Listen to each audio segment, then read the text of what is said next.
നമുക്ക് പെണ്ണുങ്ങൾ മാത്രമുള്ള സിനിമ ചെയ്യാം, ആണുങ്ങൾ മാത്രമുള്ള സിനിമ, അതൊക്കെ ഫിലിം മേക്കറുടെ സ്വാതന്ത്ര്യമാണ്.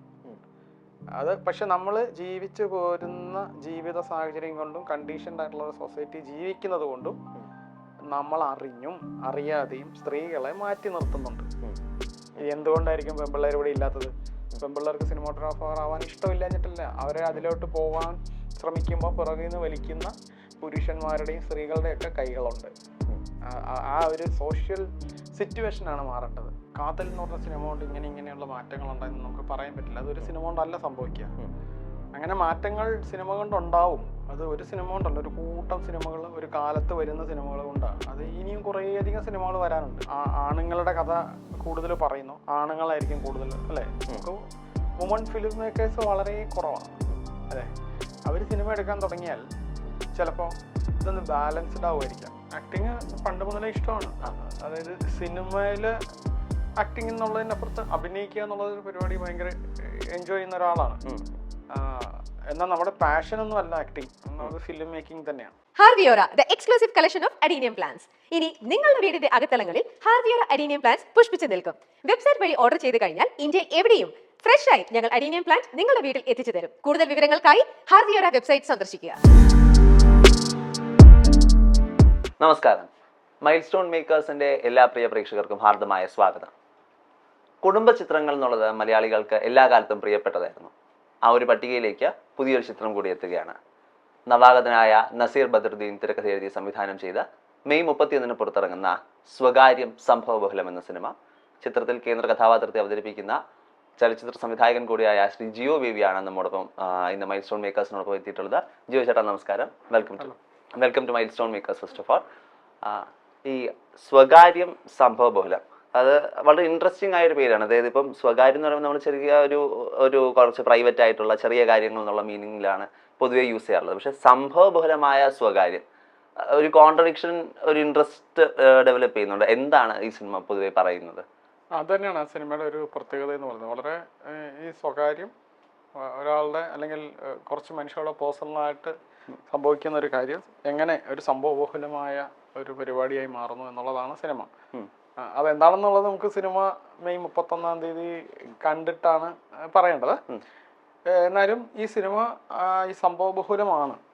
പ്രത്യേകിച്ച് ഇതിൻ്റെ ഒരു സെക്കൻഡ് ഹാഫിലോട്ടൊക്കെ പോകുമ്പോൾ ഫസ്റ്റ് ഹാഫ് എന്ന് പറയുന്നത് പറയുന്ന പോലെ ഒരു വീടിൻ്റെ അകത്ത് നടക്കുന്ന കഥയാണ്. ഇപ്പോൾ നമുക്കതിനെ വേണമെങ്കിൽ ഒരു ഫാമിലി ഡ്രാമ എന്ന് വിളിക്കാം. അതുപോലെ റൊമാൻസ് ഉണ്ട്, അങ്ങനെ കുറച്ച് കഴിയുമ്പോൾ ത്രില്ലിങ് ആവും. അങ്ങനെ പലതരം ജോണേഴ്സിന്റെ ഒരു മിക്സ് ആണ് ഈ സ്വകാര്യം സംഭവബഹുലം എന്ന് വേണമെങ്കിൽ നമുക്ക് പറയാം. ഇപ്പൊ ഇതിന്റെ മോഷൻ പോസ്റ്ററും കാര്യങ്ങളൊക്കെ കാണുമ്പോഴത്തേക്കും നമുക്കറിയാം പല കഥകൾ പറഞ്ഞു വന്നല്ലോ. പോലീസുകാരെ കാണിക്കുന്നുണ്ട്, ഒരു സ്കൂൾ റൊമാൻസ് പോലെ കാണിക്കുന്നുണ്ട്, ചേട്ടന്റെ ക്യാരക്ടർ ഒരു മിഡിൽ ഏജ് റൊമാൻസ് കാണിക്കുന്നുണ്ട്. അങ്ങനെ പല നെറേറ്റീവ്സ് ഉള്ള രീതിയിലാണോ മുന്നോട്ട് പോകുന്ന സിനിമ? അതെ, തീർച്ചയായും. അത് തന്നെയാണ് ഞാൻ നേരത്തെ പറഞ്ഞത്. പലതരം നെറേറ്റീവ്സ് ഉണ്ട്, പലതരം മിക്സ് ഓഫ് ഇമോഷൻസും ഉണ്ട്. ഇപ്പോൾ കുറച്ച് തമാശ ഉണ്ട്, അതേ സമയത്ത് ഇപ്പോൾ പറഞ്ഞ പോലെ തന്നെ ഒരു ടീനേജേഴ്സിൻ്റെ അവരുടെ റൊമാൻസിൻ്റെ ഒരു ട്രാക്കുണ്ട്. ഇത് പറഞ്ഞൊരു മിഡിൽ ഏജ് മനുഷ്യരുടെ സൗഹൃദവും പ്രേമവും ഒക്കെ ഉണ്ട്. അപ്പോൾ ഇതിലൂടെയൊക്കെ കടന്നുപോയി മനുഷ്യരെ കുറച്ച് ത്രില്ലടിപ്പിക്കുന്ന തരം സിനിമയെ തന്നെ ഇത് അവസാനത്തേക്ക് മാറും. അതാണ് സംഭവബഹുലമായ സ്വകാര്യം എന്താണെന്ന് നമുക്ക് 31 വരെ കാത്തിരിക്കണം. ഇപ്പൊ ചേട്ടനെ നമുക്കിപ്പോൾ മലയാളികൾക്ക് കൂടുതൽ അറിയാവുന്നത് ഒരു ഡയറക്ടർ എന്നുള്ള നിലയിലാണ്. അവിടെ നിന്ന് നമ്മൾ നോക്കുമ്പോഴത്തേക്കും ഇപ്പൊ ഈ വർഷം തന്നെ എടുത്തു നോക്കുകയാണെങ്കിൽ മന്ദാകിനി വരുന്നു, സ്വകാര്യം സംഭവബഹുലം വരുന്നു. ഈ ആക്ടർ എന്നുള്ളതിലേക്ക് അത് ചേട്ടൻ തന്നെ കാതലിലും ശ്രീധന്യ കാറ്ററിംഗിലും ഒക്കെ അഭിനയിച്ചിട്ടുണ്ട്. അപ്പം ഒരു വലിയ വേഷങ്ങളിലേക്ക് വരുന്നു. എങ്ങനെയാണ് ഈ ഒരു ആക്ടിങ്ങിലേക്ക് ഒരു ഡൈവേർഷൻ വരുന്നത്? മെയിൻലി ആക്ടിങ് പണ്ട് മുതലേ ഇഷ്ടമാണ്. അതായത് സിനിമയില് ആക്ടിങ് എന്നുള്ളതിനപ്പുറത്ത് അഭിനയിക്കുക എന്നുള്ളൊരു പരിപാടി ഭയങ്കര എൻജോയ് ചെയ്യുന്ന ഒരാളാണ്. എന്നാൽ നമ്മുടെ പാഷൻ ഒന്നും അല്ല ആക്ടിങ്, എന്നത് ഫിലിം മേക്കിംഗ് തന്നെയാണ്. സ്കൂളിൽ പഠിക്കുമ്പോൾ അല്ലെങ്കിൽ കോളേജിൽ പഠിക്കുമ്പോഴൊക്കെ നാടകങ്ങളുടെ ഭാഗമാണ്, നാട്ടിലെ നാടകങ്ങളുടെ ഭാഗമാണ്. അപ്പോൾ അഭിനയിക്കുമ്പോൾ നമുക്കുണ്ടാകുന്ന ഒരു മനുഷ്യൻ എന്നുള്ള രീതിയിൽ ഞാനത് ആസ്വദിച്ചിട്ടുണ്ട്. നമ്മൾ സിനിമയിലേക്ക് വരുമ്പോൾ സിനിമയിൽ ഒരിക്കലും അഭിനേതാവെന്നുള്ള രീതിയിൽ ആകാൻ വേണ്ടിയിട്ടൊന്നും അല്ല. സിനിമ എന്ന് പറയുന്നത് നമ്മൾ സിനിമ ചെയ്യുക, സിനിമ ഡയറക്റ്റ് ചെയ്യുക, സിനിമ എഴുതുക എന്നൊക്കെ ഉള്ള. പക്ഷെ സ്വന്തം സിനിമയിൽ അഭിനയിച്ചത് എൻ്റെ സിനിമകളിൽ തന്നെയാണ് ഞാൻ ആദ്യമായിട്ട് അഭിനയിക്കുന്നത്. എൻ്റെ സിനിമകളിലാണ് അഭിനയിക്കുന്നത്. അപ്പോൾ എനിക്ക് ഒരു ആക്ടറായിട്ട് മാറിയാൽ കുറേ ഗുണങ്ങളുണ്ട്. ഒന്ന്, എനിക്ക് എപ്പോഴും സിനിമ എന്ന് പറയുന്ന ഒരു പരിസരത്ത് നിൽക്കാം. പിന്നെ അതിൽ നിന്ന് നമുക്ക് അതൊരു ഇൻകമാണ്. അപ്പം സിനിമയുടെ ചുറ്റുവട്ടത്ത് തന്നെ എപ്പോഴും നിൽക്കാം എന്നുള്ളതും ആണ് പ്രധാനമായിട്ട് ഞാൻ ആലോചിച്ചത്. അപ്പോൾ ഞാൻ വേറെ അധികം ജോലികൾ അങ്ങനെ ചെയ്തിട്ടില്ല, ഈ മീഡിയ അല്ലെങ്കിൽ സിനിമ പ്രധാനമായിട്ട് ചെയ്തിട്ടുള്ളത്. അപ്പോൾ അങ്ങനെ എൻ്റെ സിനിമ കണ്ടിട്ടാണ്, ഞാൻ എൻ്റെ സിനിമയിൽ അഭിനയിക്കുന്ന കണ്ടിട്ടാണ് പുറത്തുനിന്ന് എന്നെ വിളിക്കാൻ തുടങ്ങുന്നത്. ഇപ്പോൾ ഇതിൻ്റെ ഡയറക്ടർ നസീർ ഞാൻ ചെയ്തതോ ഷോർട്ട് ഫിലിം കണ്ടിട്ടാണ്. മിക്കവാറും ഞാൻ തന്നെ ഡയറക്റ്റ് ചെയ്ത ഷോർട്ട് ഫിലിം ആയിരിക്കും, ആവാനാണ് സാധ്യത. അപ്പോൾ അല്ലെങ്കിൽ ഞാൻ വളരെ കുറച്ച് ഷോർട്ട് ഫിലിംസ് ചെയ്തിട്ടുള്ളൂ. അപ്പോൾ അങ്ങനെ ഷോർട്ട് ഫിലിംസിൽ എന്നെ അഭിനയിക്കാൻ വിളിക്കാൻ കാരണം ഞാൻ എൻ്റെ സിനിമയിൽ, സ്വന്തം സിനിമയിൽ അഭിനയിച്ചിട്ടുള്ള രംഗങ്ങളാണ്. അതിനുശേഷം എൻ്റെ സുഹൃത്തുക്കളൊക്കെ എന്നെ അഭിനയിക്കാൻ വിളിക്കാൻ തുടങ്ങി, സംവിധായകരായിട്ടുള്ള സുഹൃത്തുക്കൾ. അങ്ങനെ അതിനുശേഷമാണ് പുറത്തുള്ള ആൾക്കാർ, എന്നെ നേരിട്ട് പരിചയമില്ലാത്ത സംവിധായകർ എന്നെ അഭിനയിക്കാൻ വിളിക്കുന്നത്. അതിലൊരാളാണ് നസീർ. അപ്പോൾ ഇതിൻ്റെ തിരക്കഥ ഒക്കെ നമ്മൾ വായിക്കുന്നു. അപ്പോൾ സ്വാഭാവികമായിട്ടും നമുക്ക് അഭിനയിക്കാൻ ഞാൻ ചെയ്യുന്നത്. പക്ഷെ ഇതൊരു പ്രധാന കഥാപാത്രമായിട്ട് ഞാൻ ഈ സിനിമ എന്താണെന്ന് മനസ്സിലാക്കിയിട്ടാണ് ഈ സിനിമയിലേക്ക് പോയത്. അപ്പോൾ അത് വായിക്കുമ്പോൾ നമുക്ക് ഈ സിനിമ ചെയ്യാം, ഈ സിനിമയുടെ ഭാഗമാകണം എന്ന് തോന്നി. അങ്ങനെയാണ് സ്വകാര്യ സംഭവബോധത്തിലേക്ക് എത്തുന്നത്. ഇപ്പോൾ ചേട്ടൻ തന്നെ പറഞ്ഞൊരു പോയിന്റ് ഉണ്ട്, ലീഡ് ആക്ടർ എന്നുള്ള നിലയിൽ. ഇപ്പം ചേട്ടൻ ലീഡ് ആക്ടർ ആയിട്ട് വരുന്ന ഫസ്റ്റ് ഫിലിം ആയിട്ടാണ് നമ്മൾ കാണുന്നത്. ലീഡ് ആക്ടേഴ്സ് ആയിട്ട് വരുമ്പോഴത്തേക്കുള്ളൊരു പ്രത്യേകത എന്ന് വെച്ച് കഴിഞ്ഞാൽ അവരുടെ പേരിലായിരിക്കും സിനിമ കുറെ കൂടെ മാർക്കറ്റ് ചെയ്യപ്പെടുക. അപ്പോൾ അതൊരു അഡീഷണൽ റെസ്പോൺസിബിലിറ്റി ആയിട്ട് ലീഡ് ആക്ടർ കൂടിയായിട്ട് വരുമ്പോൾ എങ്ങനെയാണ് ചേട്ടൻ്റെ ആക്ടിങ് കരിയറിൽ ഈ സിനിമ ഡിഫറെൻ്റ് ആയി നിൽക്കുന്നത്? അത് നമ്മൾ അങ്ങനെ ഭയങ്കരമായിട്ട് ഫോക്കസ്ഡ് അല്ലായിരുന്നു. കുറച്ച് അങ്ങനെ ഒരു ഫോക്കസ്ഡ് അല്ലാത്ത സമയത്താണ് ഈ സിനിമയിൽ അഭിനയിക്കുന്നത്. അങ്ങനെ ഒരു ആക്ടിങ് എന്ന് പറയുന്നത്, ഞാൻ ലീഡ് ചെയ്യാൻ പോകുന്നതിൻ്റെ എക്സൈറ്റ്മെൻ്റ് ഒക്കെ എനിക്കുണ്ട്. എനിക്ക് ലീഡ് ചെയ്യാൻ പോകുന്നതിൻ്റെ സന്തോഷമുണ്ട്. ഈ സിനിമ മാർക്കറ്റ് ചെയ്യപ്പെടുന്നത് എങ്ങനെയാവും അതിനെക്കുറിച്ചൊന്നും നമ്മൾ ചെയ്യുന്ന സമയത്ത് ആലോചിച്ചിട്ടില്ല. ഞാൻ എൻ്റെ സംവിധായകനോട് ചോദിച്ചിട്ടുണ്ട്, എങ്ങനെ എന്നെപ്പോലെ ഒരു ആക്ടറെ വെച്ചിട്ട് നിങ്ങൾക്ക് ഇത് ഇങ്ങനെയൊക്കെയുള്ള കാര്യങ്ങളിലേക്ക് ഒരു ബുദ്ധിമുട്ട് വരില്ല, അപ്പോൾ കുഴപ്പമില്ല, നമ്മൾ അങ്ങനെയാണ് ഈ സിനിമ പ്ലാൻ ചെയ്യുന്നത്. അപ്പോൾ നമ്മൾ ആ കൂടെ കൂടുക എന്നുള്ളതാണ്. അങ്ങനെ സിനിമ ചെയ്തു. എപ്പോഴും താരതമ്യേന അറിയപ്പെടാത്ത അഭിനേതാക്കളുടെ സിനിമകൾ മാർക്കറ്റ് ചെയ്യാനും ജനങ്ങളെ അറിയിക്കാനും ഒക്കെ നമുക്ക് ബുദ്ധിമുട്ടുകളുണ്ട്. അതിൻ്റെ റീച്ചിനെയൊക്കെ അത് ബാധിക്കും. പക്ഷേ സിനിമ അൾട്ടിമേറ്റ്ലി സിനിമയാണ് അതിൻ്റെ ഒരു വിധി നിർണ്ണയിക്കുക. അപ്പം നമുക്ക് സിനിമ വരുന്നുണ്ട് എന്ന് ജനങ്ങളെ അറിയിക്കാൻ നമുക്ക് ഇങ്ങനത്തെ കാര്യങ്ങളൊക്കെ, നമ്മൾ ഇപ്പോൾ പബ്ലിസിറ്റി മെറ്റീരിയൽസ് ആണല്ലോ നമ്മളിപ്പോൾ സംസാരിക്കുന്നത് പോലും, അതൊക്കെ ചെയ്യാം. അവർ തിയേറ്ററിൽ വന്ന് അവർക്ക് ഇഷ്ടമായാൽ പിന്നെ അവരാണ് ഈ സിനിമയെ മാർക്കറ്റ് ചെയ്യുകയും അവരാണ് ഈ സിനിമയെക്കുറിച്ച് സംസാരിക്കുകയും ചെയ്യുന്നത്. അവിടെ അന്നേരം സിനിമ നന്നായോ, സിനിമ മനുഷ്യർക്ക് ഇഷ്ടമായോ എന്നുള്ളൂ. ആരഭിനയിക്കുന്നു, അല്ലെങ്കിൽ പുതിയ ആൾക്കാരുടെ സിനിമയാണ്, അങ്ങനെ വെച്ചിട്ട് നിരാകരിക്കുകയോ സ്വീകരിക്കുകയോ ഒന്നും ചെയ്യാറില്ല. ഇപ്പോൾ താരതമ്യേന പോപ്പുലറായിട്ടുള്ള ആക്ടേഴ്സിന് കുറെ കൂടെ റീച്ച് ഉണ്ടാവും, കുറെ കൂടെ ആൾക്കാരെ ആദ്യം തിയേറ്ററിലേക്ക് കൊണ്ടുവരാൻ പറ്റുമായിരിക്കും. പക്ഷെ ആൾക്കാർ തുടർന്ന് സിനിമ കാണുമോ എന്ന് തീരുമാനിക്കുന്നത് സിനിമ തന്നെയാണ്. ഇപ്പോൾ നമ്മൾ നേരത്തെ പറഞ്ഞു ഡയറക്ടോറിയൽ കരിയറിൻ്റെ കാര്യത്തിൽ, ഇപ്പം വ്യൂ ഫൈൻഡറിൽ കൂടെയും LED സ്ക്രീനിൽ കൂടെയും ഒക്കെ ആക്ടേഴ്സ് പെർഫോം ചെയ്യുന്ന കണ്ടിട്ടുള്ള ഒരു വ്യക്തി എന്നുള്ള നിലയിൽ, മീഡിയ ഫീൽഡിൽ തന്നെ വർക്ക് ചെയ്തിട്ടുള്ള ആളെന്നുള്ള നിലയിൽ, എങ്ങനെയാണ് ഇത്രയും നാളത്തെ മീഡിയ ഫീൽഡ് എക്സ്പീരിയൻസ് ചേട്ടൻ്റെ ആക്ടിങ് എക്സ്പീരിയൻസിലേക്ക് കോൺട്രിബ്യൂട്ട് ചെയ്തിട്ടുള്ളത്? നമ്മൾ എപ്പോഴും ആക്ടേഴ്സിനോട് വർക്ക് ചെയ്യുമ്പോൾ ഉള്ളത് അവർക്ക് കൊടുക്കാൻ പറ്റുന്നത് ഇൻഫോർമേഷനാണ്, കഥാപാത്രത്തെ പറ്റി, കഥാപാത്രത്തിൻ്റെ സറൗണ്ടിങ്സിനെ പറ്റി. ഞാൻ കൂടുതലും അങ്ങനെയാണ് വർക്ക് ചെയ്യുന്നത്. അല്ലാതെ അവരെ പോയി അഭിനയിച്ച് കാണിക്കുക അങ്ങനെയുള്ളതൊക്കെ വളരെ റെയറായിട്ട് ആണ് സംഭവിക്കുക. പ്രത്യേകിച്ച് ഒരു ടാലൻറ്റഡ് അല്ലാത്ത ഒരു ആക്ടേഴ്സിൻ്റെ കൂടെ ഒക്കെ വർക്ക് ചെയ്യുമ്പോഴായിരിക്കും അവരുടെ ഇമോഷൻസ് ഒക്കെ ഇങ്ങനെയാണ് ചെയ്യണം, അങ്ങനെ ചെയ്യണം എന്നൊക്കെ പറഞ്ഞു കൊടുക്കാറ്. ഇപ്പോൾ ഞാൻ ആദ്യം ചെയ്ത 2 സിനിമകളിലെ കുട്ടികൾക്ക് ചൈൽഡ് ആർട്ടിസ്റ്റിനുള്ള സ്റ്റേറ്റ് അവാർഡ്, നാഷണൽ അവാർഡൊക്കെ വന്നിട്ടുണ്ട്. അതിലൊക്കെ അപൂർവം അവസരങ്ങളിലാണ് ഇങ്ങനെയാണ് ചെയ്യേണ്ടതെന്ന് പറഞ്ഞു കൊടുക്കേണ്ടി വന്നിട്ടുണ്ട്. അപ്പോൾ ഒരു ആക്ടർക്ക് വേണ്ടത് ഇൻഫോർമേഷനാണ്. അപ്പോൾ എനിക്ക് ഈ സിനിമയിൽ ഞാൻ ഇൻഫോർമേഷനുണ്ട്, ഞാൻ എന്താണ് ചെയ്യുന്നത്, എൻ്റെ പ്രായം, എൻ്റെ വീട്, എൻ്റെ വീട്ടിലെ സാഹചര്യങ്ങൾ, സാമ്പത്തിക സ്ഥിതി ഉൾപ്പെടെ നമുക്ക് ഇത്ര ആയിക്കഴിഞ്ഞാൽ നമുക്ക് ആ കഥാപാത്രത്തെക്കുറിച്ചൊരു പിക്ചർ ഉണ്ടാവും. അത് വെച്ചിട്ടാണ് നമ്മൾ ചെയ്യുന്നത്. ഇപ്പം ഞാൻ സംവിധാനം ചെയ്യുമ്പോഴും നമ്മൾ ആക്ടേഴ്സിനോട് പറയുന്ന ഇതാണ്, നിങ്ങൾ കുട്ടിക്കാലം ഇങ്ങനെയായിരുന്നു. ഞാൻ കുറെ കൂടെ ഇങ്ങനെ ഡീറ്റെയിൽസിലോട്ട് പോകും, സിനിമയിൽ ഇല്ലാത്ത കാര്യം. ഇപ്പൊ ഞാൻ ഈ സിനിമയിൽ ഞാൻ കേൾക്കുന്ന പാട്ട് ഏതായിരിക്കും ഞാൻ ആലോചിക്കാറുണ്ട്. ഈ സിനിമയിൽ അല്ലാത്ത ഈ കഥാപാത്രത്തിന് ഇഷ്ടമുള്ള പാട്ട് ഏതാണ്, ഇഷ്ടമുള്ള ഫുഡ് ഏതാണ്, നിറം ഏതാണ്, സിനിമ ഏതാണ്, യാത്ര ചെയ്യുന്ന ആളാണോ അല്ലയോ, അങ്ങനെയൊക്കെ ആലോചിച്ച് നമ്മളായിട്ടൊരു ഡിസൈൻ ഉണ്ടാക്കി വെക്കും. ഈ ഡിസൈൻ എന്ന് പറഞ്ഞാൽ ചിലപ്പോൾ നമുക്ക് അറിയാവുന്ന പലരിലേക്കൊക്കെ പോകും ചിലപ്പോൾ. അങ്ങനെ ആക്കിയിട്ടാണ് പെർഫോം ചെയ്യുക. നമ്മൾ കഥാപാത്രത്തെ ഉണ്ടാക്കുമ്പോഴും ഇങ്ങനെയൊക്കെ തന്നെയാണ്. അവരുടെ കുറെ ഇഷ്ടങ്ങളുടെ സഞ്ചരിക്കും, അപ്പൊ നമുക്ക് അവർക്കുള്ളിലാവാൻ പറ്റും. ഇതിപ്പം എത്രത്തോളം ഞാൻ അങ്ങനെ ചെയ്തു ഈ സിനിമ, അതൊക്കെ എൻ്റെ സംവിധായകനാണ് ആദ്യത്തെ ആൻസർ. അവർക്കൊക്കെ അത് വർക്കായിട്ടുണ്ട്. ഇനി അത് പ്രേക്ഷകരിലേക്കാണല്ലോ പോകുന്നത്. അവരാണ് താൻ ചെയ്തത് നന്നായില്ല അല്ലെങ്കിൽ നന്നായി മനോഹരമായി എന്നൊക്കെ പറയേണ്ടത് അവരാണ്. അപ്പോൾ നമ്മളിങ്ങനെ ഇരുന്ന് തള്ളുന്നതിൽ ഇപ്പം ചേട്ടൻ പറഞ്ഞു ആക്ടിങ് എന്നൊരു സംഭവത്തിലേക്ക് കൂടെ വരുന്നു എന്ന് പറയുന്നത്. അപ്പം എങ്ങനെയാണ് ഒരു സെലക്ഷൻ പ്രോസസ്, ഒരു സ്ക്രിപ്റ്റ് വരുമ്പോഴത്തേക്കും ചേട്ടനെ അപ്രോച്ച് ചെയ്തിട്ട് ഇത് ചെയ്യാം ചെയ്യണ്ട അങ്ങനെ ഒരു ഡിസിഷൻ എടുക്കുന്നത് എങ്ങനെയാണ്? ഒന്ന് അത് നമുക്ക് ആ സിനിമ കാണണോ എന്നുള്ളതാണ്. എനിക്ക് ഒരു സിനിമയായിട്ട് അതിനെ കാണാൻ ഞാനെന്ന പ്രേക്ഷകൻ ആഗ്രഹിക്കുന്നുണ്ടോ എന്നുള്ളതാണ്. പിന്നെ എന്താണ് നമ്മൾ അതിൻ്റെ അകത്ത് പുതിയതായി പറയുന്നത്? ഇത്രയും കാലം പറഞ്ഞുകൊണ്ടിരുന്ന സിനിമയാണെങ്കിൽ ഓൾറെഡി ഇവിടെ ഉണ്ടല്ലോ. നിങ്ങൾ അതായത് ഇനി ആരും പറയാത്ത കഥ തിരഞ്ഞെടുക്കുന്നൊന്നും ചെയ്യുന്നൊന്നുമല്ല. സിനിമ കണ്ടാൽ കഴിഞ്ഞാൽ തന്നെ അറിയാം, എൻ്റെ സിനിമകൾ കണ്ടാൽ തന്നെ അറിയാം. നമ്മൾ ഈ പറയുന്ന വിഷയത്തിൽ എന്താണ് പുതിയതായി പറയാനുള്ളത്, അല്ലെങ്കിൽ വേറെ എന്തെങ്കിലും രീതിയിലാണോ നിങ്ങളത് പറയുന്നത്? അങ്ങനെയൊക്കെ തോന്നുമ്പോൾ അതായത് ചെയ്യാം. ഇങ്ങനത്തെ സിനിമകളൊന്നുമില്ല, അല്ലെങ്കിൽ ഇത് പറയേണ്ടതുണ്ട് എന്നൊക്കെ തോന്നുമ്പോഴാണ് സിനിമ ചെയ്യുക.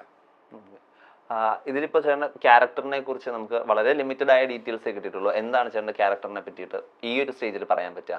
എൻ്റെ കഥാപാത്രം ഒരു 2 പെൺകുട്ടികളുടെ അച്ഛനാണ്. പ്രായമുള്ള പെൺകുട്ടികളാണ്. ഒരാൾ സ്കൂളിൽ പഠനം കഴിഞ്ഞു, ഒരാൾ വിവാഹം കഴിച്ചയച്ച ആളാണ്. അങ്ങനെ ഒരു പിതാവാണ്. എന്നാൽ എനിക്ക് എൻ്റെ ജോലി സ്ഥലത്ത് വളരെ അടുത്ത സുഹൃത്തുണ്ട്. അത് ഷെല്ലിയാണ് ആ കഥാപാത്രം. ഷെല്ലിയായിട്ടുണ്ടാകുന്ന ഒരു വളരെ ആത്മബന്ധമുണ്ട്. എൻ്റെ മക്കൾക്ക് സംഭവിക്കുന്ന കുറച്ച് ഇഷ്യൂസിൽ ഞാൻ ഇടപെടുന്നതും അതേ തുടർന്നുണ്ടാകുന്ന സംഭവ ബഹുലമാണ് സ്വകാര്യ സംഭവ ബഹുലം. കഥാപാത്രത്തിന്റെ പേര് രവി എന്നാണ്. രവി ആശാൻ എന്നാണ് വിളിക്കുന്നത്. എന്താണ് ആശാൻ എന്ന് വിളിക്കുന്നത്, അതിനൊക്കെ സിനിമ കാണുമ്പോൾ കുറെ കൂടെ ഒക്കെ ഉത്തരങ്ങളുണ്ടാവും. നമ്മൾ ഇതിൽ നിന്ന് വിട്ടു നോക്കുകയാണെന്നുണ്ടെങ്കിൽ ചേട്ടൻ്റെ സിനിമകൾ മൊത്തത്തിൽ എടുത്ത് നോക്കുകയാണ്, ഡയറക്ടറായിട്ടും ആക്ടറായിട്ടും ചില ടെക്നീഷ്യൻസ് ഒക്കെ പറഞ്ഞു കേട്ടിട്ടുള്ള ഒരു കാര്യമുണ്ട്. അവര് ഒരു സിനിമയുടെ അസോസിയേറ്റ് ചെയ്ത് കഴിഞ്ഞാൽ അതിനുശേഷം പയ്യെ ആ സിനിമയിൽ നിന്ന് ഡിറ്റാച്ച്ഡ് ആവും. ആ സിനിമയുടെ ഫലം എന്തായാലും വിജയപരാജയ സാധ്യതകളെ ഒന്നും കണക്കിലെടുക്കാതെ പതുക്കെ അതിൽ നിന്ന് ഡിറ്റാച്ച്ഡ് ആവുന്ന ഒരു പ്രോസസ് ഉണ്ട് ചിലർക്കെന്ന് പറഞ്ഞിട്ടുണ്ട്. ചേട്ടൻ അത്തരത്തിലൊരു പ്രോസസ്സ് കാര്യങ്ങളൊക്കെ ഉണ്ടോ? സിനിമയുടെ ഷൂട്ട് കഴിയുന്നതോടുകൂടി പൂർണ്ണമായി എൻ്റെ അന്ന് പുറത്തോട്ട് വരും. പിന്നെ നമ്മൾ ആ സിനിമ നമ്മൾ പിന്നെ ബാക്കിയൊക്കെ കുറെ കൂടെ പറഞ്ഞാൽ ടെക്നിക്കലി ഉള്ള കാര്യങ്ങളാണ്. സിനിമ ഡയറക്റ്റ് ചെയ്യുമ്പോൾ സിനിമയുടെ അവസാന ദിവസം വരെ ആ സിനിമ മാത്രമായിരിക്കും മനസ്സിൽ. ആ സിനിമയിലെ കഥാപാത്രങ്ങളായിരിക്കും, അവർക്ക് എന്ത് പറ്റുന്നു എന്നുള്ളതൊക്കെ തന്നെയാണ് നിരന്തരം ആലോചിച്ചുകൊണ്ടിരിക്കുക. അത് പലപ്പോഴും സ്ക്രിപ്റ്റിന്റെ ഒക്കെ പുറത്തോട്ട് പോയി സിനിമയെ കുറെ കൂടെ നന്നാക്കും. അത് ഷൂട്ട് കഴിയുന്നതോടുകൂടി ടോട്ടൽ എൻ്റെ അന്ന് പുറത്ത് വരും. പിന്നെ നമ്മൾ ആ സിനിമ അങ്ങനെ വലിയ ബാധിക്കത്തില്ല. പൊതുവെ അങ്ങനെയാണ്. പിന്നെ നമ്മളത് റഷൊക്കെ നമുക്ക് ഷൂട്ട് ചെയ്യുന്ന സാധനങ്ങളൊക്കെ അപ്പൊ തന്നെ കാണാം, അല്ലെങ്കിൽ വൈകുന്നേരം റൂമിൽ വന്ന് കുറച്ചുകൂടെ കാണാം, കുറച്ചുകൂടെ എഡിറ്റ് ചെയ്ത് കാണാം. അങ്ങനെയൊക്കെയുള്ളൊരു കാലഘട്ടത്തിലാണല്ലോ നമ്മൾ ജീവിക്കുന്നത്. അപ്പൊ ഇതിനെ ഷൂട്ട് കഴിഞ്ഞിട്ടും പിന്നെ ഇതിനെ ചുമന്നുകൊണ്ട് നടക്കുന്നതിന് വലിയ കാര്യമില്ല. പിന്നെ നമ്മുടെ മനസ്സിലുണ്ടാവും, കാരണം ഇതിൻ്റെ ഒരു മ്യൂസിക് സൈഡും അതിൻ്റെയൊക്കെ ഒരു സൗണ്ടിങ് സൈഡൊക്കെ നമ്മൾ എപ്പോഴും ഇടയ്ക്കിടയ്ക്ക് ആലോചിക്കും. പക്ഷെ ഷൂട്ടിംഗ് എന്ന് പറഞ്ഞൊരു പ്രോസസ്സിലുള്ള അത്രയും പിന്നീട് ഹൃദയത്തിൽ സിനിമ ഷൂട്ട് കഴിഞ്ഞാൽ ഉണ്ടാവില്ല. അഭിനയിക്കുമ്പോഴാണെങ്കിലും അങ്ങനെയൊക്കെ തന്നെയാണ്. ഞാനങ്ങനെ ഭയങ്കരമായിട്ട് ഉള്ളിലോട്ട് അങ്ങനെ എടുത്തിട്ട് കഥാപാത്രം വിട്ടുപോകുന്നില്ല എന്നൊന്നും പറയുന്ന അവസ്ഥയൊന്നും എനിക്ക് ഉണ്ടായിട്ടില്ല. എനിക്ക് അങ്ങനെയൊന്നുള്ള കഥാപാത്രങ്ങളും ചെയ്തിട്ടില്ല. എനിക്ക് അങ്ങനെ ഫീൽ ചെയ്യാറില്ല. ആ ചെയ്യുന്ന ആ ഒരു മൊമെന്റിൽ ആ കഥാപാത്രമായി മാറുക, ആ കഥാപാത്രത്തിന് വേണ്ട നമ്മളെ കൊണ്ട് പറ്റുന്ന മാക്സിമം ഇടുക, ചെയ്യുക. നമ്മളെ വിളിച്ച സംവിധായകൻ സമാധാനമാവുക അല്ലെ സന്തോഷമാവുക. അത് കഴിഞ്ഞാൽ പിന്നെ അതില്ല. ചില ഡയറക്ടേഴ്സ് പറഞ്ഞിട്ടുണ്ട് അവര് പ്രീ പ്രൊഡക്ഷനിൽ ഇരിക്കുമ്പോഴത്തേക്കും തന്നെ ഷോർട്ട് ഡിവിഷൻ അടക്കമുള്ള കാര്യങ്ങൾ പ്ലാൻ ചെയ്തിട്ടാണ് പോകുന്നത് എന്നുള്ളത്. ചേട്ടൻ അങ്ങനെയാണ്, അത്തരത്തിലാണോ അതോ കൂടുതലും ലൊക്കേഷൻ ഓറിയന്റഡ് ആയിട്ട് പോകുന്നത്? സ്ക്രിപ്റ്റ് എഴുതുന്ന മൊമെന്റിൽ അല്ലെങ്കിൽ സ്ക്രിപ്റ്റിലൂടെ ഗോ ത്രൂ ചെയ്യുന്ന സമയത്ത് നമുക്ക് ചില സീനുകളുടെ ഒക്കെ ഷോർട്ട് ടേക്കിംഗ് മനസ്സിലുണ്ടാവും. ഞാനൊന്ന് കൂടുതൽ സിനിമകൾ ഇപ്പം ഈ പറഞ്ഞ സാലുവിന്റെ കൂടെ ചെയ്തിട്ടുള്ളത്. പിന്നെ സാലു ഞാനും തമ്മിലുള്ളൊരു വല്ലാത്തൊരു ആത്മബന്ധം ഉള്ളതുകൊണ്ട് അങ്ങനെ ഷോർട്ട് ഡിവൈഡിങ് കഴിഞ്ഞിട്ട് ചിത്രീകരണത്തിനൊന്നും പോകാറില്ല. ഞങ്ങളിപ്പോൾ എന്താ പറയുക, ഇപ്പോൾ നമ്മൾ ലൊക്കേഷൻ കാണുമല്ലോ, ലൊക്കേഷൻ കാണുന്ന സമയത്ത് ഓൾമോസ്റ്റ് ഒരു ഷോർട്ട് ഡിവൈഡിങ് പ്ലാൻ പറയാറാ ചെയ്യുക. എഴുതാറും വരയ്ക്കാറൊന്നും ഇല്ല. അത് ഞങ്ങളുടെ വർക്ക് ചെയ്തുണ്ടായിട്ടുള്ള ഒരു കംഫർട്ട് കാരണം, അല്ലാതെ നമ്മളത് ചെയ്യുന്നത് ഒരു വേ ഓഫ് അതൊരു രീതിയൊന്നും അല്ല. നല്ലതെന്നോ മോശമെന്നൊന്നും പറയാനില്ല. നമ്മൾ ലൊക്കേഷൻ കാണുമ്പോൾ നമുക്ക് ഈ ബെഡ്റൂം സീക്വൻസ് ഇങ്ങനെ വർക്ക് ചെയ്യാം, ക്യാമറ ഇവിടെ വെക്കാം, ആർട്ടിസ്റ്റ് ഇവിടെ ഇരിക്കട്ടെ, അല്ലെങ്കിൽ ഇങ്ങനെ വരട്ടെ. ചിലപ്പോൾ ഷൂട്ടിൽ ചെയ്യുന്ന ഒരു മൊമെന്റിൽ അതിന് കുറച്ച് മാറ്റമൊക്കെ വന്നേക്കാം. അല്ലാതെ ഭയങ്കര ഒരു പ്ലാൻഡ് അല്ല.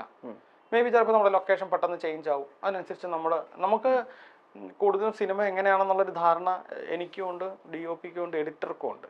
അപ്പോൾ ആ ധാരണ ഉണ്ടാക്കിയിട്ടാണ് നമ്മൾ സിനിമ ചെയ്യാൻ പുറപ്പെടുന്നത്. അതുകൊണ്ട് നമുക്ക് കൺഫ്യൂഷൻസ് വളരെ കുറവാണ്. അതുകൊണ്ട് ഇങ്ങനെ ഭയങ്കര പ്രീ പ്ലാൻഡ് അല്ല നമ്മുടെ സിനിമകൾ.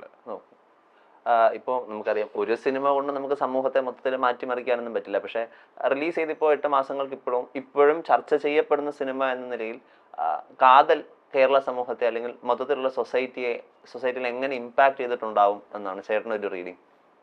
ഇമ്പാക്റ്റ് ചെയ്തിട്ടുണ്ടാവും, പക്ഷെ അതൊക്കെ വളരെ നമുക്ക് കാതൽ എന്ന് പറഞ്ഞ സിനിമ കൊണ്ട് ഇങ്ങനെയുള്ള മാറ്റങ്ങൾ ഉണ്ടായെന്ന് നമുക്ക് പറയാൻ പറ്റില്ല. അതൊരു സിനിമ കൊണ്ടല്ല സംഭവിക്കുക. അങ്ങനെ മാറ്റങ്ങൾ സിനിമ കൊണ്ടുണ്ടാവും. അത് ഒരു സിനിമ കൊണ്ടല്ല, ഒരു കൂട്ടം സിനിമകൾ ഒരു കാലത്ത് വരുന്ന സിനിമകൾ കൊണ്ടാണ്. അത് ഇനിയും കുറേയധികം സിനിമകൾ വരാനുണ്ട്. അങ്ങനെ കുറേ അധികം സിനിമകൾ വന്നു കഴിയുമ്പോൾ അതിലൊരു പേരായിട്ട് ചിലപ്പോൾ കാതൽ പറഞ്ഞേക്കാം, പറയുമായിരിക്കും. അങ്ങനെ അത്രേ ഉള്ളൂ. അത് ആ ഒരു മാറ്റത്തിൽ സിനിമ മാത്രമല്ല, അതൊരു സിനിമകൾ ഇങ്ങനെ നിരന്തരം വന്ന് സമൂഹത്തെ മാറ്റുമാറല്ല. അതൊരു എന്താ പറയാ, ഒരു സോഷ്യൽ ചേഞ്ച് ഉണ്ട്. അപ്പൊ നിങ്ങളൊക്കെ അതിന്റെ ഭാഗമാണ്. ഇപ്പൊ ഈ ചോദ്യം ചോദിക്കുന്നത് പോലും അതിന്റെ ഒരു ഭാഗമാണ്. നമുക്ക് അങ്ങനെ ഒരു സിനിമ ഇൻഫ്ലുവൻസ് ചെയ്യുമെന്ന് ചോദിച്ചാൽ അത് ഇൻഫ്ലുവൻസ് ചെയ്യാനുള്ള സാധ്യത ഉള്ളതുകൊണ്ടാണ് നിങ്ങൾ ഈ ചോദ്യം ചോദിക്കുന്നത്. അത് പക്ഷെ കാതൽ എന്ന് പറഞ്ഞൊരു സിനിമ കൊണ്ടല്ല, അതിന്റെ ഒരു തുടർച്ച ഉണ്ടാവും. കാതൽ എന്ന് പറഞ്ഞ സിനിമയുടെ അത്തരം കഥകളുടെ തുടർച്ച എന്നല്ല, അത്തരം പ്രോഗ്രസീവ് കൾച്ചർ എന്ന് പറയുന്നതിന്റെ ഒരു തുടർച്ച പല രീതിയിലുണ്ടാവും. ആർട്ട് ഫോംസിലും അല്ലാതെയും പൊളിറ്റിക്കലായിട്ടും ഒക്കെ അല്ലാതെ അതിലും ചേഞ്ചസ് ഉണ്ടാവും. ഇപ്പൊ നമ്മളൊരു 40 വർഷം മുന്നേ ഉള്ള പോലെ അല്ലല്ലോ നമ്മളിപ്പോൾ ജീവിക്കുന്നത്. അത് പ്രത്യേകിച്ച് ഒരു സിനിമ ഒന്നും ഇതെല്ലാം മാറ്റി നമുക്ക് പറയാൻ പറ്റില്ല. പക്ഷെ സിനിമകൾ അതിന്റെ ഭാഗമാണ്. സിനിമകളും എല്ലാത്തരം കലാരൂപങ്ങളും നാടകവും ചിത്രം വരെയും പാട്ടും എല്ലാം ഇതിന്റെ ഭാഗമായിട്ട് ഇവിടെ വന്നിട്ടുണ്ട്. അപ്പൊ നിങ്ങളിപ്പോ ഇറങ്ങുന്ന പല പാട്ടുകളും റാപ്പുകളും ഒക്കെ കേട്ട് നോക്കും. അതിലെല്ലാം ഒരു പ്രോഗ്രസീവ് ആയിട്ടുള്ള സംഗതി മുമ്പോട്ട് വെക്കുന്നുണ്ട്. അപ്പൊ ഇതെല്ലാം ഒരു കളക്റ്റീവ് ആയിട്ടുള്ള എഫേർട്ടാണ്. അതില് നമ്മളുണ്ടാവും എന്നുള്ളതേ ഉള്ളൂ. കുറെ മനുഷ്യർ അതിലുണ്ട്. ഇതിലിപ്പം ഈ സിനിമ കണ്ടിട്ട് കമ്മ്യൂണിറ്റിന്ന്, ക്വിയർ കമ്മ്യൂണിറ്റിന്നോ ഗേ കമ്മ്യൂണിറ്റിന്നോ ഒക്കെ ആൾക്കാർ ചേട്ടനെ കോണ്ടാക്ട് ചെയ്തിട്ടുണ്ടായിരുന്നു സിനിമ കണ്ടതിന് ശേഷം? ഉണ്ട്. അവരുടെ റെസ്പോൺസ് എങ്ങനെയായിരുന്നു? അവരുടെ ഒരു ഏറിയ പങ്കും അവരുടെ ഒരു ഇമോഷണൽ റെസ്പോൺസ് ആയിരുന്നു. അവർക്ക് സിനിമ അവരെ വല്ലാതെ ബാധിച്ചു, വല്ലാതെ ഫീൽ ചെയ്തു. അതിന്റെ സന്തോഷം പങ്കിടാനുള്ള മെസ്സേജുകളായിരുന്നു കൂടുതലും. എന്നാൽ വളരെ അപൂർവമായിട്ട് ഞങ്ങൾക്ക് ഈ ചില സീനുകൾ കണ്ടപ്പോൾ വല്ലാതെ ദേഷ്യം വന്നു എന്ന് പറഞ്ഞ മെസ്സേജുകളും ഉണ്ട്. ഓക്കെ. ഗ്രേറ്റ് ഇന്ത്യൻ കിച്ചനെ കുറിച്ച് ഇഷ്ടംപോലെ ആൻസേഴ്സ് കൊടുത്തിട്ടുണ്ടാവും അറിയാം. എന്നാലും ഒരു പോയിന്റ് എനിക്ക് ചോദിക്കണം എന്നുണ്ടായിരുന്നത്, ആ സിനിമ ഇഷ്ടപ്പെടാത്ത ഓഡിയൻസ് മെമ്പേഴ്സ് കുറച്ച് പേര് പറഞ്ഞത് ആ സിനിമയിൽ വലിയ ലാഗ് ഉണ്ട്, അത് ഒത്തിരി റിപ്പീറ്റഡ് ആയിട്ട് കാണിക്കുന്നു എന്നുള്ളതാണ്. പക്ഷെ അത് ശരിക്കും അടുക്കളയിൽ തന്നെ നിൽക്കുന്ന സ്ത്രീകൾക്ക് അനുഭവപ്പെടുന്ന ആ ഒരു ലാഗും ആ ഒരു ജീവിത രീതിയുമാണ്. അതിന് നമുക്ക് ഇപ്പോൾ ഒരു സംഭവത്തെ തന്നെ പല ടൂൾസ് ഉപയോഗിച്ച് സിനിമയിൽ കൺവേ ചെയ്യാൻ പറ്റുമല്ലോ. പക്ഷെ ഇതിൽ മിനിമലായ ഡയലോഗ്സും മിനിമൽ മ്യൂസിക്കും വെച്ചിട്ടാണ് ഇത് കൺവേ ചെയ്യുന്നത്. എങ്ങനെയായിരുന്നു ആ ഒരു മുഷിപ്പ് കൺവേ ചെയ്യുന്നതിൻ്റെ അല്ലെങ്കിൽ മടുപ്പ് കൺവേ ചെയ്യുന്നതിൻ്റെ ഒരു ഡിസൈനിങ് എങ്ങനെയാണ് ഉണ്ടായിട്ടുള്ളത്? ഞാൻ great Indian kilometres and kilometres എന്ന് പറഞ്ഞ സിനിമ ചെയ്തുകൊണ്ടിരുന്ന സമയത്ത് അതിൽ ഒരു ഷൂട്ട് സമയത്തും പോസ്റ്റ് പ്രൊഡക്ഷൻ സമയത്തൊക്കെ എനിക്ക് വല്ലാത്തൊരു ഒരു സിനിമ നമ്മൾ നിരന്തരം ചെയ്തുകൊണ്ടിരിക്കുന്ന ഇവിടെ ഉള്ള തരം സിനിമകളാണ് നമ്മളും ചെയ്യുന്നത്. നമ്മുടെ സിനിമകൾക്കൊന്നും വലിയ വ്യത്യാസങ്ങളൊന്നുമില്ല. അതുകൊണ്ട് ഒരു മാറി നിൽക്കുന്ന ഒരു സിനിമയെങ്കിലും ചെയ്യണം എന്ന് വല്ലാത്ത ആഗ്രഹം ഉണ്ടായിരുന്നു. നരേറ്റീവ് ആണെങ്കിലും അതിൻ്റെ ഒരു മേക്കിങ്ങിലാണെങ്കിലും ഒക്കെ. അപ്പൊ എന്നെ കൊണ്ട് പറ്റുന്ന ഒരു ശ്രമമാണ് ഗ്രേറ്റ് ഇന്ത്യൻ കിച്ചൺ. അത് പൂർണ്ണമായും പുതിയ തരം സിനിമയോ പുതിയതായിട്ടൊന്നും ഒരു കണ്ടെത്തലൊന്നും വേറെ തരത്തിൽ ഈസ്തറ്റിക് സെൻസിലില്ല. പക്ഷെ നമ്മൾ സ്ഥിരം നിരന്തരം കണ്ടുകൊണ്ടിരിക്കുന്നതല്ല, നമ്മൾ തന്നെ ചെയ്തുകൊണ്ടിരുന്ന സിനിമയിൽ നിന്ന് ഒരു മാറ്റം വേണമെന്നുള്ള തീവ്രമായ ആഗ്രഹവും ശ്രമവും ഉണ്ടായിരുന്നു. അപ്പൊ ആ സമയത്ത് ആ സിനിമ പറയുന്ന കണ്ടന്റ് എന്ന് പറയുന്ന ഒരു സാധനം അതൊരു റിയൽ ലൈഫിൽ സംഭവിക്കുകയും അതിലൂടെയൊക്കെ കടന്നു പോവുകയും ചെയ്തു. അപ്പൊ നമുക്ക് മനസ്സിലാകാണ് ഈ ഒരു അടുക്കളയുടെ ജീവിതത്തിന്റെ ഒരു വിരസത. അപ്പം എത്രത്തോളം ആ സിനിമേനെ എന്താ പറയാ റഫാക്കാവോ, എത്രത്തോളം ആ സിനിമേനെ ബോറാക്കാവോ, അതായത് കാണുന്ന ആൾക്കാർക്ക് ഇതിനെ എത്രത്തോളം ലാഗ് അടിപ്പിക്കാവോ അതാണ് ഞാൻ ട്രൈ ചെയ്തത്. ഇതിലും കുറച്ചുകൂടെ ലാഗൊക്കെ ഉണ്ടായിട്ട് കുറച്ചതാ. അപ്പൊ അതുകൊണ്ടാണ് മ്യൂസിക് വേണ്ട നമുക്ക് അതിന്റെ അല്ലാതെ തന്നെ ഇഷ്ടംപോലെ ശബ്ദങ്ങൾ അടുക്കളയിലുണ്ട്. അങ്ങനെയൊക്കെയുള്ള തീരുമാനങ്ങൾ പ്രീ പ്ലാൻഡ് ആണ്. എന്നാലും ഷൂട്ട് തുടങ്ങുന്നതിന് മുന്നേ മ്യൂസിക് വേണ്ടി വന്നാൽ ഉപയോഗിക്കാമെന്നൊക്കെ തോന്നിയിരുന്നു. പക്ഷെ അത് നമ്മൾ ഈ വൈകുന്നേരങ്ങളിലാണ് ഞങ്ങൾ എഡിറ്റ് ചെയ്യാറ്. ഓരോ ദിവസത്തെയും അന്ന് ഷൂട്ട് ചെയ്ത സീൻ അന്ന് രാത്രി എഡിറ്റ് ചെയ്ത് കണ്ടപ്പോൾ മനസ്സിലായി മ്യൂസിക് ഈ സിനിമയ്ക്ക് ആവശ്യമില്ല. 2 ദിവസത്തെ റഷ് കണ്ടപ്പോൾ മനസ്സിലായി. അങ്ങനെയൊക്കെ. ഇപ്പോൾ നമ്മൾ നിൽക്കുന്ന ഒരു പോയിന്റ് എന്ന് പറയുന്നത് മലയാള സിനിമയെ സംബന്ധിച്ചിടത്തോളം വളരെയധികം അഭിമാനം ഉള്ള ഒരു നിമിഷമാണ്. അതായത് ഇപ്പം ഈ വർഷം തുടങ്ങി 140 ദിവസത്തിനകം 1000 കോടിയുടെ ബിസിനസ്സാണ് മലയാള സിനിമയിൽ നടന്നിട്ടുള്ളത്. അതിനേക്കാൾ ഉപരിയായിട്ട് ഒരു റീച്ച് കൂടി മലയാള സിനിമയ്ക്ക് വളരെയധികം ഒരു പാൻ ഇന്ത്യൻ റീച്ച് എന്നുള്ളത് ഒരു യാഥാർത്ഥ്യമായി മാറുകയാണ് നമുക്ക് ചെയ്യുന്നത് നമ്മുടെ ചെറിയ സിനിമകളിലൂടെ പോലും. ഒരു ആക്ടർ എന്നുള്ള നിലയിൽ, ഡയറക്ടർ എന്നുള്ള നിലയിൽ ചേട്ടൻ അതിനെ എങ്ങനെയാണ് ആ ഒരു റീച്ചിനെ നോക്കി കാണുന്നത്? അത് ഭയങ്കര സന്തോഷവും അഭിമാനവും ഒക്കെ ഉണ്ട്. അതിൽ നമ്മൾ ഏറ്റവും കൂടുതൽ എന്താ പറയുക ഓർക്കേണ്ടത് നമ്മുടെ പ്രേക്ഷകരെയാണ്. ഇന്ത്യയിലെ ഏറ്റവും നല്ല പ്രേക്ഷകരുള്ളത് ഇവിടാണ് എന്ന് നമുക്ക് പുറത്തുള്ള, കേരളത്തിന് പുറത്തുള്ള സുഹൃത്തുക്കൾ നമ്മളോട് പറയും. നിങ്ങളുടെ അവിടെ ഓടുന്ന സിനിമകളൊക്കെ കണ്ടിട്ട് ഞങ്ങൾക്ക് ഭയങ്കര അസൂയ തോന്നുന്നു എന്ന് പറയുന്നുണ്ട്. അത് തന്നെയാണ് നമുക്കുള്ള ഫീല്. നമ്മുടെ സിനിമ ഇങ്ങനെയൊക്കെ റീച്ച് ആവുന്നു. അല്ലെങ്കിൽ സൗത്ത് ഇന്ത്യൻ സിനിമ ആണ് ഇപ്പോൾ ബോളിവുഡിൽ പോലും സംസാര വിഷയം. നമ്മുടെ സിനിമ സംസാര വിഷയമാണ് ബോളിവുഡിൽ. എങ്ങനെ ഇവന്മാർ ഈ സിനിമകൾ എടുക്കുന്നു എന്നുള്ളത് വളരെ ഭയങ്കരമായിട്ട് സീരിയസ് ആയിട്ട് ഇങ്ങോട്ട് നോക്കിക്കൊണ്ടിരിക്കുകയാണ് അവിടുത്തെ സിനിമാക്കാർ. അപ്പോൾ അതിൽ കുറേ ആൾക്കാരെ നമുക്ക് അറിയാവുന്നതുകൊണ്ട് നമ്മളിതൊക്കെ നമ്മളോട് പറയുന്നത്. ഇപ്പോൾ ആവേശം വരെയുള്ള സിനിമകളെ കുറിച്ച് അസൂയോടുകൂടും ആണ് അവരൊക്കെ നോക്കി കാണുന്നത്.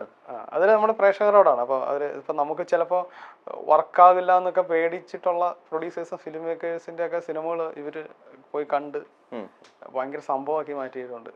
ഇപ്പോൾ കാതലിനെ കുറിച്ച് ഓർക്കുമ്പോൾ എനിക്ക് അങ്ങനെ തന്നെയാണ് പല സിനിമകളും. ഞാൻ ഒക്കെ പലർക്കും സംശയം ഉണ്ടായിരുന്നു സിനിമ വർക്കാവോ കൊമേഴ്ഷ്യലി ഒക്കെ. അപ്പൊ അത് പ്രേക്ഷകരോട് ഭയങ്കരമായിട്ട് ഒത്തിരി ഡിസ്കസ് ചെയ്യപ്പെട്ടു. ജ്യോതികയൊക്കെ റൗണ്ട് ടേബിളിലൊക്കെ വന്ന് ഒത്തിരി ഡിസ്കസ് ചെയ്യപ്പെട്ടിരുന്നു. അല്ല, അതാ പറഞ്ഞേ. അപ്പൊ എനിക്ക് കുറച്ചുകൂടെ അത് അറിയാവുന്ന പറഞ്ഞത് നമ്മുടെ ഓഡിയൻസിന്റെ ഒരു പവറും നമ്മുടെ ഓഡിയൻസിനോടുള്ള എനിക്ക് എത്രത്തോളം റെസ്പെക്ട് അവരോടുണ്ടോ എന്നുള്ളതും എനിക്ക് അവരെ എന്താ പറയാ, അവരെ വേണം നിരാകരിക്കാൻ വേണമെങ്കിൽ വളരെ സ്ലോ പേസ് ആണ് സിനിമ എന്നൊക്കെ പറയാം. നമ്മൾ എൻ്റെ ഇപ്പോൾ ശ്രദ്ധേയമായ 2 സിനിമകളെ കുറിച്ചും അങ്ങനെ കമന്റ് പറഞ്ഞ് തള്ളി വേണേ കളയാം. പക്ഷെ അത് സംഭവിച്ചില്ലല്ലോ. നമ്മുടെ ഓഡിയൻസ് ഭയങ്കര നമ്മളെ റെസ്പെക്ട് ചെയ്യുന്നു ഞാൻ അവരെ. അറ്റ് ദ സെയിം ടൈം നമുക്കിപ്പോൾ ഈ വലിയൊരു കമേഴ്ഷ്യൽ അച്ചീവ്മെന്റ് ഉണ്ടാകുമ്പോഴത്തേക്കും തന്നെ ഒരു സൈഡിൽ നിന്ന് വരുന്നൊരു വിമർശനമാണോ അഭിപ്രായം എന്നാണ് നമുക്ക് തന്നെ പറയേണ്ടത്. സ്ത്രീ കഥാപാത്രങ്ങളുടെ പ്രാതിനിധ്യ കുറവ് എന്നൊരു ഇത് വരുന്നുണ്ട്. ഇപ്പം ഡയറക്ടർ ജിത്തു മാധവനടക്കം അതിനെ പറ്റിയിട്ട് പറഞ്ഞിട്ടുള്ളത് അനാവശ്യമായി ഫോഴ്സ്ഡ് ആയിട്ടൊരു നെഗറ്റീവിലേക്ക് കൊണ്ടുവരേണ്ട കാര്യമുണ്ടോ സ്ത്രീ കഥാപാത്രങ്ങൾ എന്നുള്ളതാണ്. അപ്പം ചേട്ടൻ എന്താണ് അതിലൊരു ടേക്ക് പറയാനുള്ളത്? അല്ല, ഫോഴ്സ്ഡ് ആയിട്ട് ഒന്നും ചെയ്ത് സിനിമയെ നശിപ്പിക്കേണ്ട ആവശ്യമില്ല. ഇപ്പോൾ നമ്മൾ ആണുങ്ങളുടെ കഥ കൂടുതൽ പറയുന്നു, ആണുങ്ങളായിരിക്കും കൂടുതൽ അല്ലേ. നമുക്ക് വുമൺ ഫിലിം മേക്കേഴ്സ് വളരെ കുറവാണ് അല്ലേ. അവർ സിനിമ എടുക്കാൻ തുടങ്ങിയാൽ ചിലപ്പോൾ ഇതൊന്ന് ബാലൻസ്ഡ് ആവുമായിരിക്കാം. ആ ഒരു ബാലൻസിങ് ഒരു സിനിമയില്ല. ഇപ്പം നമ്മളൊരു സിനിമയില പെണ്ണുങ്ങളില്ല എന്നോർത്ത് അതിനെ കുറ്റപ്പെടുത്തേണ്ട ആവശ്യം ഇല്ല. പക്ഷേ നമ്മൾ ഫുള്ളി നമ്മുടെ ഒരു മലയാള സിനിമ അല്ലെങ്കിൽ ഇന്ത്യൻ സിനിമയിലെ ലോകത്തിലുള്ള സിനിമ എടുത്ത് നോക്കിക്കഴിഞ്ഞാൽ ഈ ബാലൻസിങ് ഇത് അൺബാലൻസ്ഡ് ആണ്. ഒരു സിനിമയിലെ സ്ത്രീകളുടെ പ്രാതിനിധ്യം എന്ന് പറയുന്നത് എമ്പാടും അങ്ങനെയാണ്. അതിൻ്റെ റീസൺ എന്ന് പറയുന്നത് പാട്രിയാർക്കി ഒക്കെയാണ്. ആ ഒരു രീതിയിൽ ചിന്തിക്കുമ്പോൾ ശരിയാണ്. പക്ഷെ നമുക്ക് പെണ്ണുങ്ങൾ മാത്രമുള്ള സിനിമ ചെയ്യാം, ആണുങ്ങൾ മാത്രമുള്ള സിനിമ, അതൊക്കെ ഫിലിം മേക്കറുടെ സ്വാതന്ത്ര്യമാണ്. അത് പക്ഷെ നമ്മൾ ജീവിച്ചു പോരുന്ന ജീവിത സാഹചര്യം കൊണ്ടും കണ്ടീഷൻഡ് ആയിട്ടുള്ള ഒരു സൊസൈറ്റി ജീവിക്കുന്നത് കൊണ്ടും നമ്മൾ അറിഞ്ഞും അറിയാതെയും സ്ത്രീകളെ മാറ്റി നിർത്തുന്നുണ്ട് അല്ലേ. ഇപ്പൊ ഇത് ഷൂട്ട് ചെയ്യാൻ ഇന്ന് രാവിലെ മുതൽ ഇവിടെ ഷൂട്ട് ചെയ്തുകൊണ്ടിരിക്കുക അല്ലേ. ഇപ്പൊ ഏകദേശം 2:30-3 മണിയാറായി. ഇത്രയും നേരമായിട്ടും നമുക്കൊരു വുമൺ സിനിമാറ്റോഗ്രാഫർ വന്നിട്ടില്ല എന്നുള്ള ചോദ്യത്തിന് പ്രസക്തി ഉണ്ടെങ്കിൽ എന്തുകൊണ്ട് സ്ത്രീകളില്ലാന്ന് സിനിമ ചോദിക്കുന്ന ചോദ്യത്തിന് പ്രസക്തി ഉണ്ട്. അതെപ്പോഴാണ് ശരിയാക്കേണ്ടത്? സിനിമയിൽ മാത്രമല്ല, സിനിമയിലെ കഥാപാത്രങ്ങളിൽ വൈസ് മാത്രമല്ല ശരിയാക്കേണ്ടത്, നമ്മുടെ ഓവറോൾ സൊസൈറ്റിയിലും എല്ലാം അത് മാറ്റങ്ങൾ വരണം. എന്തുകൊണ്ടായിരിക്കും പെൺപിള്ളേർ ഇവിടെ ഇല്ലാത്തത്? പെൺപിള്ളേർക്ക് സിനിമാറ്റോഗ്രാഫർ ആവാൻ ഇഷ്ടമില്ലാഞ്ഞിട്ടല്ല, അവരെ അതിലോട്ട് പോകാൻ ശ്രമിക്കുമ്പോൾ പുറകിൽ നിന്ന് വലിക്കുന്ന പുരുഷന്മാരുടെയും സ്ത്രീകളുടെയൊക്കെ കൈകളുണ്ട്. ആ ഒരു സോഷ്യൽ സിറ്റുവേഷനാണ് മാറേണ്ടത്. അത് സിനിമയിൽ നിന്ന് മാറ്റാൻ നമുക്ക് ശ്രമിക്കാം. അപ്പൊ ഇതൊക്കെ മാറുമ്പോൾ വളരെ സ്വാഭാവികമായി സിനിമ തന്നെ, ഈ ചോദ്യം ചോദിച്ചവരുടെ ആൻസർ പോലെ സിനിമ തന്നെ മാറും. അങ്ങനെ നമുക്കിപ്പോൾ ഒരു പൊളിറ്റിക്കൽ കറക്റ്റ്നെസ് അങ്ങനെ വേണം ഇങ്ങനെ വേണം അങ്ങനെയല്ല. നമുക്ക് ഏറ്റവും മോശം എന്ന് പറയുന്ന ഒരു മനുഷ്യന്റെ കുറിച്ച്, ഏറ്റവും മോശം എന്ന് സമൂഹം പറയുന്ന ഒരു മനുഷ്യനെ കുറിച്ച് നമുക്ക് സിനിമ എടുക്കാൻ പറ്റണം.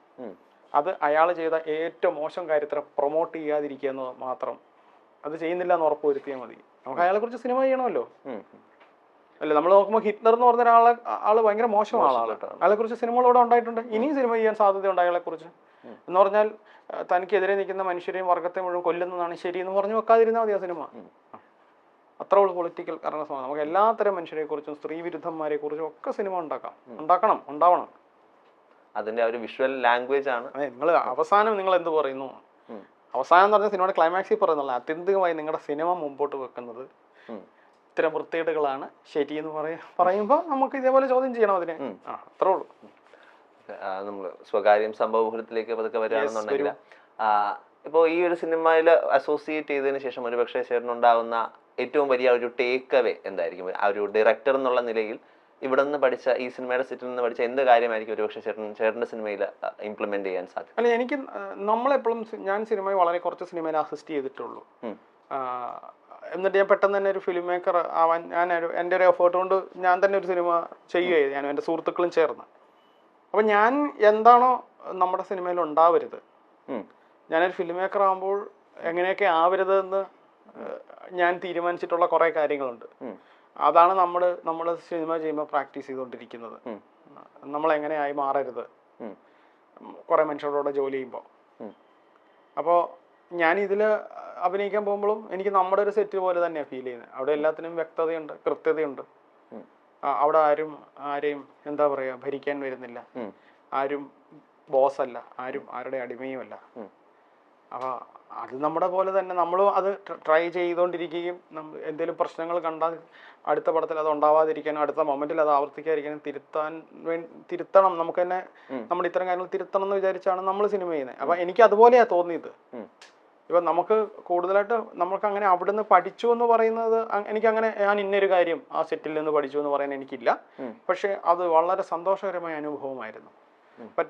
പല സിനിമകളിൽ അഭിനയിക്കുമ്പോഴും ഏതെങ്കിലുമൊക്കെ സിനിമകളിൽ അഭിനയിച്ചപ്പോഴൊക്കെ ഈ ഒരു വ്യക്തതക്കുറവ് ഭയങ്കര പ്രശ്നമാണ്. നമ്മളെന്താ ചെയ്യേണ്ടതെന്നുള്ളത് ആസ് എ പെർഫോമർക്ക് ഞാൻ നേരത്തെ പറഞ്ഞ ഇൻഫർമേഷൻ ഇല്ലായ്മ എന്നുള്ളത് വല്ലാത്ത പ്രശ്നമാണ്. അതവിടെ ഉണ്ട്. ഡയറക്ടറും ക്യാമറാമാനും തമ്മിൽ നല്ല ധാരണയുണ്ട്, എന്തെടുക്കണം, എങ്ങനെ എടുക്കണം. അത്ര ആയാൽ തന്നെ ഒരു സിനിമ നന്നായിട്ട് പോകും. പിന്നെ എല്ലാ മനുഷ്യരും ഇമ്പോർട്ടൻ്റ് ആണ് സിനിമയിൽ. ഒരാൾ വിചാരിച്ചാൽ പ്രശ്നം ഉണ്ടാക്കാം.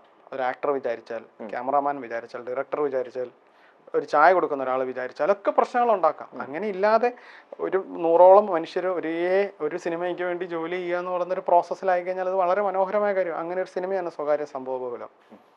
ഇപ്പോൾ ചേട്ടൻ തന്നെ പറയുകയുണ്ടായി, ചേട്ടൻ്റെ ക്യാരക്ടറും പുള്ളിക്കാരുടെ ക്യാരക്ടറും തമ്മിലൊരു സൗഹൃദം ആണ് ഇതിലുള്ളതെന്നാണ് പറയുന്നത്. ആൺപെൺ സൗഹൃദങ്ങൾ, പ്രത്യേകിച്ച് ഒരു മിഡിൽ ഏജിലുള്ള ആൺപെൺ സൗഹൃദങ്ങൾ മലയാള സിനിമകളിൽ അല്ലെങ്കിൽ പൊതുവെ സിനിമകളിൽ എക്സ്പ്ലോർ ചെയ്യപ്പെടാതെ കിടക്കുന്ന ഒരു വേദിയായിട്ട് തോന്നിയിട്ടുണ്ടോ? ഇപ്പോൾ ഒക്കെ പല സിനിമകളിലൂടെ അത് എക്സ്പ്ലോർ ചെയ്യപ്പെടുന്നുണ്ട്. ഇപ്പോൾ ഇന്ത്യൻ സിനിമ ആ ഒരു ഏരിയ ഒക്കെ എക്സ്പ്ലോർ ചെയ്യാൻ തുടങ്ങിയെന്ന് തോന്നുന്നു. അത് നമുക്ക് ഇനിയും സാധ്യതകളുണ്ട്. ഇപ്പം മനുഷ്യരുടെ എല്ലാ കാലഘട്ടവും ഏത് പ്രായവും എല്ലാ സ്ഥലത്തും കഥകളുണ്ട്. ഇപ്പോൾ നമുക്കിപ്പോൾ പ്രണയം എന്ന് പറയുന്നത് നമ്മൾ കൂടുതലും കാണുന്നത് ടീനേജിൻ്റെയോ അല്ലെങ്കിൽ അതുകൂടെ കടന്നുള്ള മനുഷ്യരുടെയൊക്കെ ആയിരിക്കും. 60കളിലും ഒക്കെ ഉള്ള മനുഷ്യർ പ്രേമിക്കുകയും സൗഹൃദത്തിലാവുകയും ഒക്കെ ചെയ്യുന്നുണ്ട്. എല്ലാ ഏജിലും കഥകളുടെ സാധ്യതയുണ്ട്. അത് നമ്മൾ എന്താണ് കണ്ടെത്തുന്നതെന്നുള്ളതാണ്. എല്ലാ മനുഷ്യരും പ്രേമിക്കുമല്ലോ. നിങ്ങൾ അതിലേത് മനുഷ്യരുടെ പ്രേമം കണ്ടെത്തുന്നു, ഏത് മനുഷ്യരുടെ പ്രേമം കൃത്യമായി പറയുന്നു എന്നുള്ള ഇതിലും സ്നേഹത്തിൻ്റെയും പ്രേമത്തിൻ്റെയും ഒക്കെ കഥ തന്നെയാണിത്. സ്നേഹമാണ് ഈ സിനിമയുടെ അടിസ്ഥാനം. മനുഷ്യൻ സ്നേഹത്തിലായി കഴിയുമ്പോൾ എന്തൊക്കെ ചെയ്യുന്നു, മക്കളോടുള്ള സ്നേഹം കൊണ്ട് എന്തൊക്കെ ചെയ്യുന്നു, അല്ലെങ്കിൽ ഈ പറഞ്ഞ സൗഹൃദം അല്ലെങ്കിൽ കൂട്ടുകാരിയോടുള്ള സ്നേഹം അതുകൊണ്ട് എന്തൊക്കെ നിങ്ങൾ ചെയ്യുന്നു, അതൊക്കെയാണ് സ്വകാര്യ സംഭവബഹുലം അന്വേഷിക്കുന്നത്. അപ്പോൾ അതിന് പ്രായമൊന്നും ഒരു ഘടകമാണെന്ന് എനിക്ക് തോന്നുന്നില്ല. ആ ഏരിയ എക്സ്പ്ലോർ ചെയ്തിട്ടില്ല എന്നുള്ളത് നല്ല ചോദ്യമാണ്. എക്സ്പ്ലോർ ചെയ്യപ്പെടും. മനുഷ്യരുടെ കഥകളായിരിക്കും കൂടുതൽ ഇനിയും വരാൻ തോന്നുന്നു. മനുഷ്യരുടെ റിലേഷൻഷിപ്പിന്റെ കഥകളും ഒക്കെ തന്നെ കൂടുതൽ ഫിലിം മേക്കേഴ്സും റൈറ്റേഴ്സും ഒക്കെ എക്സ്പ്ലോർ ചെയ്യും. നമ്മൾ വൈൻഡപ്പ് ചെയ്യുന്നതിന് മുന്നേ ചേട്ടന്റെ അടുത്ത ഡയറക്ടോറിയൽ അതിനെക്കുറിച്ച് ഒന്നും ആയിട്ടില്ല. ഞാൻ സിനിമ എഴുതിക്കൊണ്ടിരിക്കുകയാണ്. അതൊക്കെ കഴിഞ്ഞിട്ട് വേണം. അതിനൊരു ഒഫീഷ്യലായിട്ട് അനൗൺസ് ചെയ്യാറായിട്ടില്ല. ആ സിനിമ ഉണ്ടാക്കാനും ആ സിനിമ നന്നാക്കാനൊക്കെയുള്ള ശ്രമത്തിലാണ്. ഓക്കെ. അപ്പോൾ ആൾക്കാർ ഇങ്ങനെ സ്പെക്കുലേറ്റ് ചെയ്യുന്നുണ്ട്. ഇപ്പോൾ മമ്മൂക്കയുടെ ഒരു പടം കഴിഞ്ഞു, അത് കഴിഞ്ഞ് ഇനിയിപ്പോൾ അടുത്ത ലാലേട്ടനോടൊപ്പം ഉണ്ടോ, മമ്മൂക്കയുടെ ഒപ്പം പിന്നെ ഉണ്ടോ എന്നൊക്കെ ഒരു സ്പെക്കുലേഷൻസ് കാര്യങ്ങളൊക്കെ നടക്കുന്നുണ്ട്. അതിനെക്കുറിച്ച് എന്തെങ്കിലും കമന്റ്സ് ഉണ്ടോ? ഈ രണ്ട് കാര്യങ്ങളും വളരെ ആഗ്രഹമുള്ള ഒരു ഫിലിം മേക്കറാണ് ഞാൻ. രണ്ടും സംഭവിക്കുമോ അറിയത്തില്ല, നമുക്ക് വെയിറ്റ് ചെയ്യാം. ഓക്കെ. അപ്പോൾ എന്തായാലും മെയ് 31 സിനിമ പ്രേക്ഷകർക്ക് മുന്നിലേക്ക് എത്തുകയാണ്. ഇത് അവസാനിപ്പിക്കുന്നതിന് മുന്നേ ലാസ്റ്റ് എന്താണ് ചേട്ടൻ ഇപ്പോൾ പറയാനുള്ളത്? മെയ് 31 സ്വകാര്യം സംഭവബഹുലം തിയേറ്ററിലെത്തും. നിങ്ങൾ കുടുംബവുമായി പോയി കണ്ട് ആസ്വദിച്ച് രസിച്ച് വരാൻ പറ്റുന്ന ഒരു സിനിമയാണ് ഞങ്ങൾ എല്ലാവരും ചേർന്ന് ഉണ്ടാക്കിയിരിക്കുന്നത്. ആ സിനിമ കാണുക, നിങ്ങളുടെ അഭിപ്രായങ്ങൾ അറിയിക്കുക. നന്ദി. താങ്ക് യു സോ മച്ച് ചേട്ടാ, നമ്മളോടൊപ്പം ടൈം സ്പെൻഡ് ചെയ്തത്. Thank you.